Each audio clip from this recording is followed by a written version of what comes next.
আসসালামু আলাইকুম ওরহমতুল্লাহি ওবারাকাতু। সুপ্রিয় তোমরা যারা ২০২৫ সালে আলিম পরীক্ষা দিচ্ছ, তোমাদের আগামী ২৬ তারিখ অর্থাৎ ২৬শে জুন তোমাদের কিন্তু পরীক্ষা শুরু হতে যাচ্ছে এবং তার মধ্য দিয়ে তোমাদের কুরআন মাজিদ সর্বপ্রথম ২৬শে জুন পরীক্ষা অনুষ্ঠিত হবে। তো এখান থেকে আজকে তোমাদের জন্য আমি একটা সাজেশন তৈরি করেছি। আসলে আমার চ্যানেলটি মূলত প্রথম থেকে দশম শ্রেণী সকল ছাত্রছাত্রীর জন্য।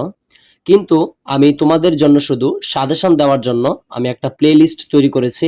সেই প্লেলিস্টে তোমাদের সকল সাজেশন পেয়ে যাবে। তো আমি এখানে তোমাদের জন্য সাজেশন আপলোড করব।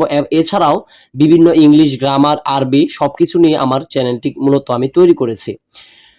তো আশা করি আমার আজকে যে তোমাদেরকে সাজেশনটা দিব কুরআন মাজিদের, আমি আশা করি এখান থেকে তোমাদের কমন থাকবে ইনশাল্লাহ।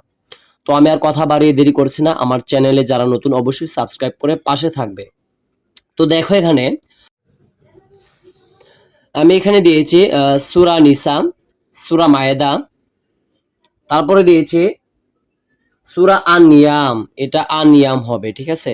সূরা আন-নিয়াম, তারপরে দিয়েছি সূরা আন-নিয়াম, তারপরে দিয়েছি সূরা আরাফ, তারপরে দিয়েছি সূরা আনফাল, তারপরে সর্বশেষ দিয়েছি সূরা তওবা। তো দেখো এই তোমাদের একটা দুইটা তিনটা চারটা পাঁচটা ছয়টা, তো ছয়টা সূরা আমি এখানে দিয়েছি। তো ছয়টা সূরার যে গুরুত্বপূর্ণ আয়াতটি তোমাদের পরীক্ষায় আসতে পারে, এর আগেও বিভিন্ন বার কিন্তু এই আয়াতগুলো এসেছে। তো এই আয়াতগুলো নিয়ে তোমাদের জন্য আমি আজকে সাজেশনটা তৈরি করেছি। আশা করছি এখান থেকে তোমাদের কমন থাকবে। তো আমি আর দেরি করছি না, তোমরা অবশ্যই একটা নোট করে নাও।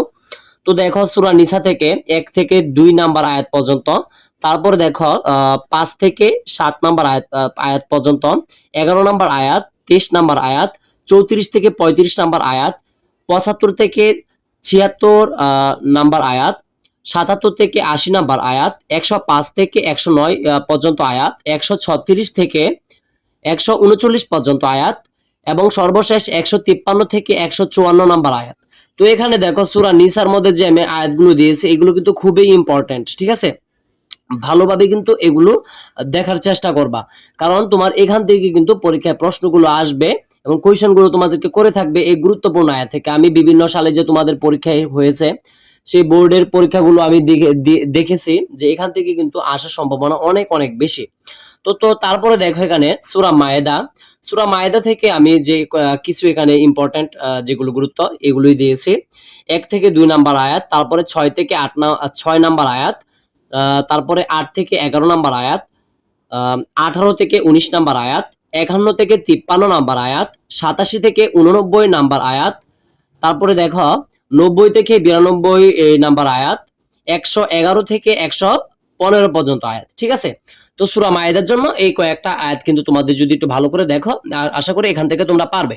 তো তারপরে দেখো সূরা আন-নিয়ামের জন্য আমি যেটা দিয়েছি ১ থেকে ২ নাম্বার আয়াত।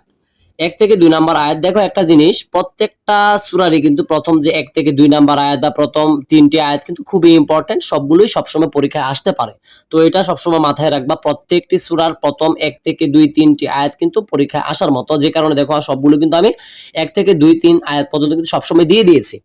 তো দেখো সূরা আন-নিয়ামের ক্ষেত্রে যেটা ১ থেকে ২ নাম্বার আয়াত, তারপরে দিয়েছি ১১ থেকে ১৪ নাম্বার আয়াত, ৫১ থেকে ৫৩ নাম্বার আয়াত, ৫৮ থেকে ৫৮ নাম্বার আয়াত, ৬০ নাম্বার আয়াত, ৫৪ থেকে ৭৯ নাম্বার আয়াত, ১৬১ থেকে ১৬৫ নাম্বার আয়াত।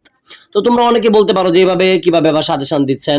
আসলে এই সাজেশনটা কোরআন মাজিদের যে সাজেশনটা, এর থেকে আর অন্য কোনোভাবে সাজেশন দিলে হবে না। এটাই মূলত কোরআন মাজিদের সাজেশন দেওয়ার একমাত্র টেকনিক। বুঝতে পারছো? আমি যেভাবে দিয়েছি এভাবে পড়লে আমি আশা করি তোমাদের পরীক্ষায় একটা ভালো মার্ক পাবে। তুমি এ প্লাস কোরআন মাজিদে অনায়াসে কিন্তু পেয়ে যাবে। তোমার কোনো সমস্যা হবে না। শুধু একটু পরিশ্রম করো। ২৬ দিন, আর মাত্র তোমাদের কাছে ৯ দিনের মতো সময় আছে। তাড়াতাড়ি করে বইটা শেষ করো। রিভিশন দিয়ে আবার শুধু পরীক্ষার জন্য প্রিপারেশন নাও, ঠিক আছে? তো সূরা আন-নিয়ামও চলে গেল, তারপরে সূরা মায়েদা হয়ে গেল।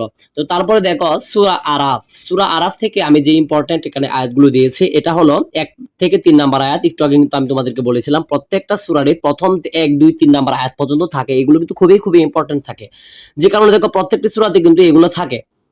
তো সূরা আরাফের ১ থেকে ৩ নাম্বার আয়াত, তারপরে ৫ থেকে ৭ নাম্বার আয়াত, ১১ থেকে ১৩ নাম্বার আয়াত, তারপরে দেখো 19 থেকে 22 নাম্বার আয়াত, খুবই কম, একটা দুই তোমার এই 1 2 3 4 5 6টা আয়াত কিন্তু পড়লে তোমাদের হয়ে যাচ্ছে সূরা আরাফ থেকে। তো সূরা আরাফও কমপ্লিট। তো তারপরে দেখো সূরা আনফাল। সূরা আনফালটাও খুবই ইম্পর্টেন্ট, তোমাদের পরীক্ষায় আসতে পারে এখান থেকে।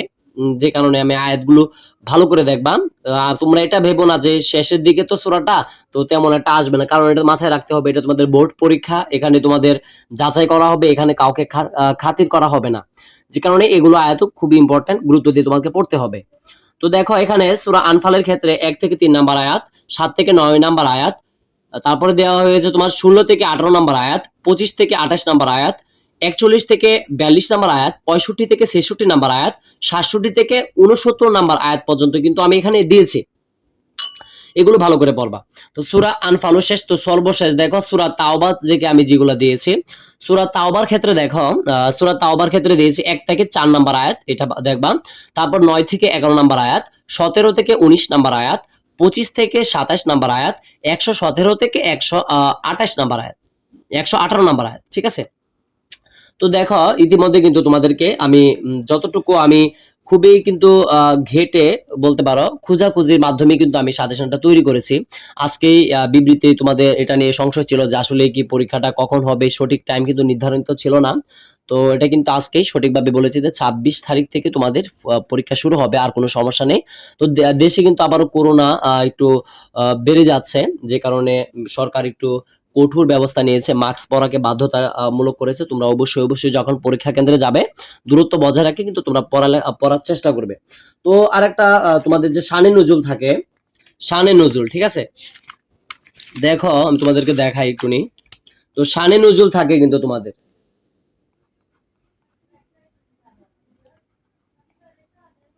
শানে নজুল থাকবে, ঠিক আছে?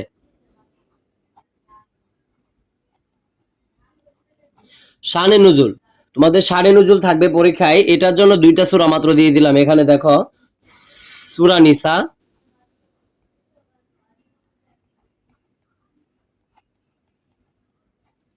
তারপরে এখানে 2 নাম্বার দিলাম সূরা আরাফ।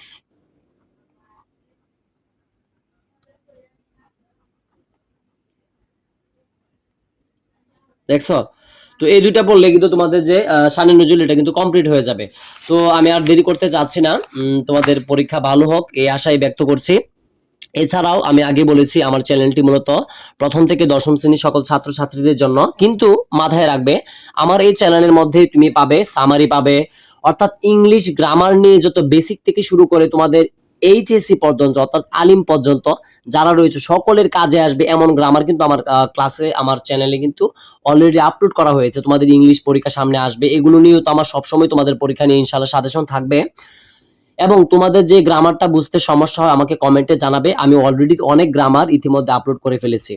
ঠিক আছে, আমি আর দেরি করতে চাচ্ছি না, ভালো করে পড়াশোনা করো, অযথা সময় নষ্ট করবে না, মোবাইল ফোন টিপবে না। সে পর্যন্ত সকলে ভালো থাকো, সুস্থ থাকো। আসসালামু আলাইকুম ওয়া রাহমাতুল্লাহি ওয়া বারাকাতুহু।